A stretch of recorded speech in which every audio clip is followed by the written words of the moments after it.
So, he had no criminal conviction. Wow. Do you see how manipulative the media can be? That it's, whoever the journalist is, I think he should be fired. Sometimes you need to get your fact before you put something on media. Okay, for you guys wondering what's going on right now, this is Ireland. A young black man got shot in front of his family home. 5 times. 5 times.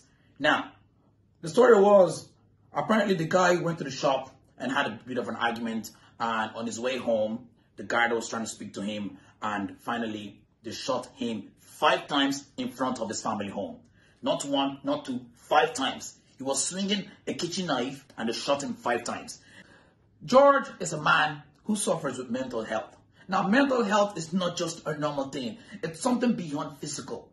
It's a mind thing. Now, I watched this video. I did watch the video. This guy was followed with a guard car.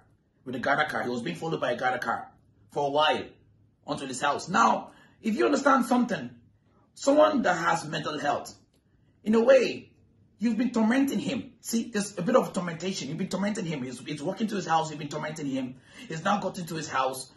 In situations like this, when you are aware of someone's situation, it should have been someone who maybe a social worker who can actually speak to him, or there could have been something done in a situation like this, like a pepper spray, a taser.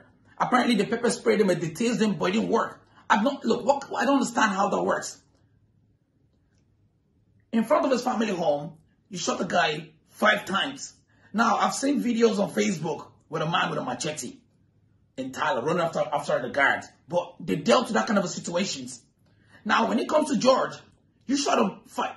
Like, I don't understand. You could have shot him even on the leg, on the arm, but 5 times you were meant to. I think you were meant to kill him, which is a very sad situation. And if you go on Facebook, on social media, and say the man deserved to die, then you are a fucking racist.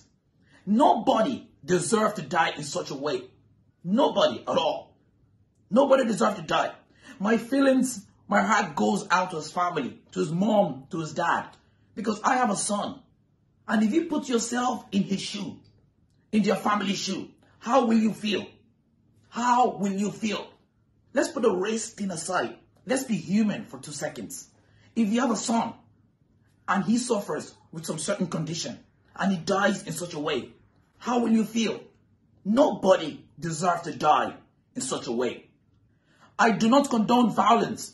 I don't condone the protests, people walking around, smacking buses, hitting random people on the street. Now, I don't condone that. But I am really disgusted. The fact that the media put him as a criminal. George was a friend. He was a brother. He was a little brother, in fact.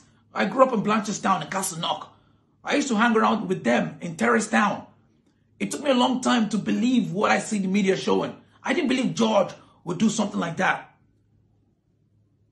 It took me a long time. I had to investigate. I had to go on deep investigation to see 30 criminal conviction. That's not George. That can't be George. No. George, I know, suffers with mental health. But he wouldn't be such of a criminal like the media said he was. That's what the media is trying to do. Trying to create hate, trying to create division, trying to put our race down.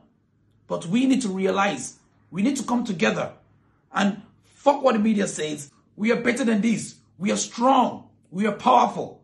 My life is to bring positivity. Is to bring laughter in people's life. But seeing situations like this makes me sad. Because I don't want this to happen to anyone again. I have a son. I don't want this life to be a better place for everybody. My heart goes to George family and his brothers and sisters. George deserves justice.